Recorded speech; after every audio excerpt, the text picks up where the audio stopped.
What's good, YouTubers and YouTubettes? This is JBsports back again with another one.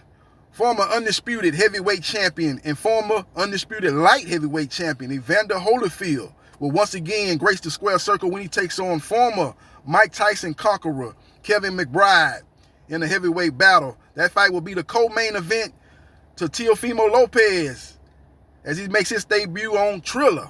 Triller night. He takes on #1 IBF mandatory contender Lopez-Kambosos. Lopez will be risking his WBA, IBF, and WBO titles. Now, I don't know if that WBC franchise title will be on the line, but if it is, it's not a real title.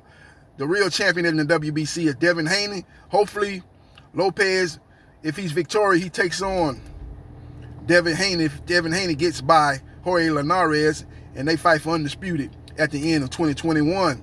That's neither here nor there. Let's talk about Holyfield.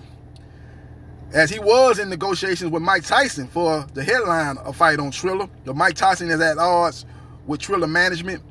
Triller says they have first and last fight refusal for any future Mike Tyson fight. Mike Tyson says that ain't nothing but a bunch of BS. I'm a free agent. I just worked with Triller in doing the Roy Jones Jr. fight that took place a couple of months ago. I'm free and clear, and I want to start my own league and name it the Legends Only League and bring a lot of fighters onto my platform, perform in that league. He said he wants to do several other sporting events with fighters that are now, with athletes that are now retired to once again reclaim their days of yesteryear, reclaim their glory days, and perform in my Legends Only League. But right now he's tied up. That's going to be a situation where we might have to go to court and then have a resolution between both parties in that regard. But it remains to be seen. But right now Mike Tyson is in limbo, so Holyfield had to go elsewhere and search for an opponent. Now he was looking to make $25 million in the Mike Tyson trilogy. He'll be making significantly less versus Kevin McBride, but he should make pretty good money as Triller to this point has shown to have deep pockets as they put up a lot of money to outbid Top Rank in Matchroom Boxing to secure the rights to Teofimo Lopez versus Lopez-Kambosos. Holyfield should win this fight. Holyfield looked as slow as as a broke-leg turtle in the videos I seen, but Kevin McBride probably is more slower. He never was fast to begin with, so Holyfield should still have enough gas left in the tank to take care of business with Kevin McBride. Other fighters that were mentioned as possible opponents for Holyfield was Shannon the Cannon Briggs. Let's go, champ. Let's go, champ.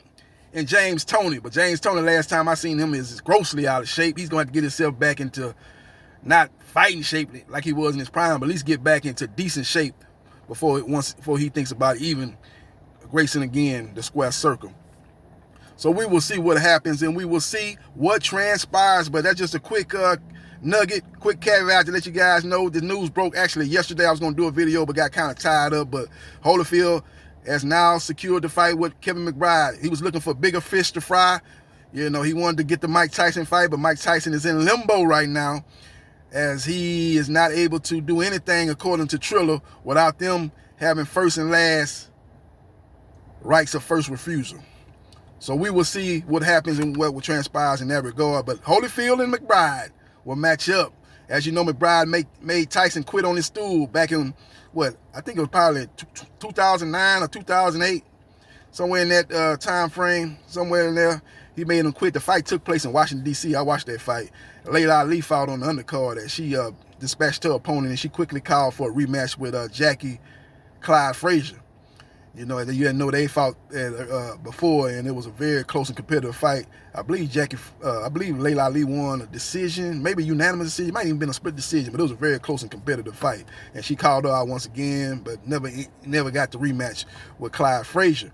So that was the memorable things about that card there. But Tyson quit on his stool, man, to basically a journeyman fighter in McBride. McBride had never shown to be an elite level fighter. He had fought some guys like you know, he hadn't fought really nobody. He fought Watch, but that was after Tyson. He hadn't fought nobody before he fought Tyson, but he was able to make Tyson, at that point in his career, Tyson was had a lot of demons going on in his mind. Didn't have the hunger. Basically was fighting because he had to, not because he wanted to. And he was looking for a way out in that fight, and he found it. and McBride was able to get the biggest victory of his boxing career. But can he do that again and beat the Mike Tyson conqueror 2 times in Evander Holyfield? It remains to be seen. We will find out June the 5th. Let me know your thoughts. I like Holyfield by unanimous decision because he'll live, I think, even at the advanced age of 57. I think he's 10 years older than McBride, who's 47. I think he still has the technical superiority between the two fighters. I think he'll use the jab. I think he'll go to the body, and I think his technical skills are still at a more advanced level than Kevin McBride's has ever been, even at this advanced age. So let me know your thoughts on this particular matchup. Holyfield McBride going down June the 5th on Triller.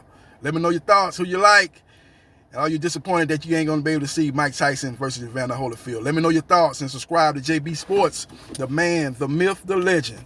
I'll holla.